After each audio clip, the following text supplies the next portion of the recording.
Cricket అభిమానులందరి మధ్యలో ఇప్పుడు ఒక్కటే ప్రశ్న.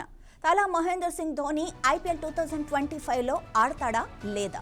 2024 ఐపీఎల్ సీజన్ నుంచి చెన్నై సూపర్ కింగ్స్ నిష్క్రమించినప్పటి నుంచి ఈ చర్చ మరింత జోరందుకుంది. ఒకవైపు ఫిట్నెస్ సమస్యలు, మరోవైపు మెగా వేలం దగ్గర పడుతుండటంతో ధోని భవిష్యత్తుపై ఉత్కంఠ నెలకొంది. దీనిపై సిఎస్కే యాజమాన్యం ఏమంటోంది?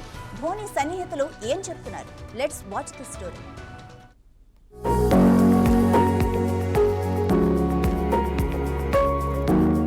ఐపీఎల్ 2024లో చెన్నై సూపర్ కింగ్స్ ప్రస్థానం ముగిసిన మహేంద్ర సింగ్ ధోని భవిష్యత్తు గురించిన చర్చ మాత్రం ఇప్పట్లో ముగిసేలా లేదు. ఈ సీజన్ ఆసాంతం కండరాల నొప్పితో బాధపడుతూనే ఆడిన ధోని తన జట్టు కోసం చివరి వరకు పోరాడాడు. ముఖ్యంగా డెత్ ఓవర్లలో బ్యాటింగ్కు వచ్చి 220కి పైగా స్ట్రైక్ రేట్తో పరుగులు సాధించి అందర్నీ ఆశ్చర్యపరిచాడు. ఈ పరిస్థితుల్లో వచ్చే సీజన్లో ధోని ఆడతాడా లేదా అనే దానిపై సర్వత్రా ఆసక్తి నెలకొంది.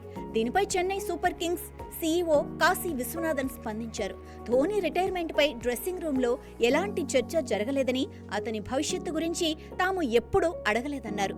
నిర్ణయం పూర్తిగా ధోనిదేనని, అతను ఏ నిర్ణయం తీసుకున్నా తాము గౌరవిస్తామని, కానీ అతను వచ్చే ఏడాది కూడా ఆడాలని బలంగా ఆశిస్తున్నామని ఆయన తెలిపారు. ఈ వేలం నిబంధనల ప్రకారం ధోనిని ఆన్ క్యాప్డ్ ప్లేయర్ గా కేవలం 4 కోట్ల రూపాయలకే రిటైన్ చేసుకునే అవకాశం ఉంది. ఇది సిఎస్కే యాజమాన్యానికి కలిసొచ్చే అంశం. అయితే ధోని తన నిర్ణయాన్ని వెల్లడించే వరకు వేచి చూడాలని, ఆ తర్వాతే రిటెన్షన్ పై తుది నిర్ణయం తీసుకుంటామని కాశీ విశ్వనాథన్ చెబుతున్నారు. ధోని ఫ్రెండ్స్ మాజీ సిఎస్కే ప్లేయర్ సురేష్ రైనా మాత్రం ధోని వచ్చే సీజన్లో ఆడతాడన్న నమ్మకంతో ఉన్నాడు. డెఫినెట్ గా ఆడతాడు అంటూ తన అభిప్రాయాన్ని కుండబద్దలు కొట్టినట్టు చెప్పాడు. ధోని రైనా మధ్య ఉండే ఫ్రెండ్షిప్ దృష్ట్యా అతని మాటలకు అభిమానుల్లో ఆశలు చిగురిస్తున్నాయి.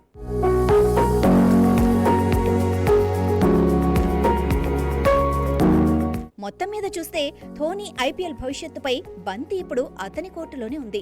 సిఎస్కే యాజమాన్యం, కోట్ల మంది అభిమానులు అతను మరో సీజన్ ఆడాలని కోరుకుంటున్నారు. ఒకవేళ అతను ఆడాలని నిర్ణయించుకుంటే అది చెన్నై జట్టుకు ఐపీఎల్కే పెద్ద బూస్ట్ అవుతుంది. ఒకవేళ రిటైర్మెంట్ ప్రకటించినా మెంటర్గానైనా సిఎస్కేతో అతని బంధం కొనసాగుతుందని అందరూ ఆశిస్తున్నారు. మరికొన్ని నెలల్లో ధోని తన నిర్ణయాన్ని ప్రకటించే అవకాశం ఉంది. అప్పటి వరకు ఈ టెన్షన్ కొనసాగక తప్పదు.